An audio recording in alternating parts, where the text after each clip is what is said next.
Other insults I could brush off easily, but that one really hurt because I was struggling with my mental health during that time. I'm doing better now. It just sucked to hear that my own brother wanted me to die.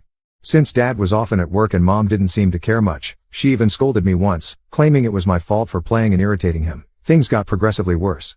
There was a time he attempted to burn my hair when we were in high school, and shockingly, Mom sided with him, insisting he was just playing. Who plays like that, seriously?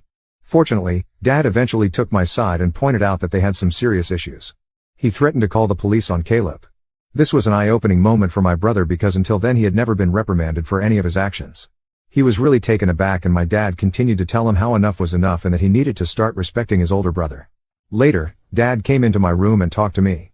I had never expected my dad to support him because he always told Caleb while he was growing up how similar both of them were, which was true. Dad told me that he had patiently waited for years for Caleb to grow up, thinking maybe he was just being an immature kid, but he was slowly starting to realize that Caleb was becoming a big bully. When I heard my dad say this, I felt so validated that I almost broke down in tears. I confessed to my dad everything that Caleb had done to me over the years and even opened up about the bullying in school. My dad was shocked that I was going through so much. The next day he went and talked to the principal so my bullies could be warned about severe consequences if they continued. Later in the evening, my dad enrolled me in MMA at our local gym. He told me that I needed to man up and stand up to bullies in my life. I will admit that a nerdy kid like me trying to learn to fight must have been laughable to watch. However, like everything in my life, I am very focused when I want to learn something.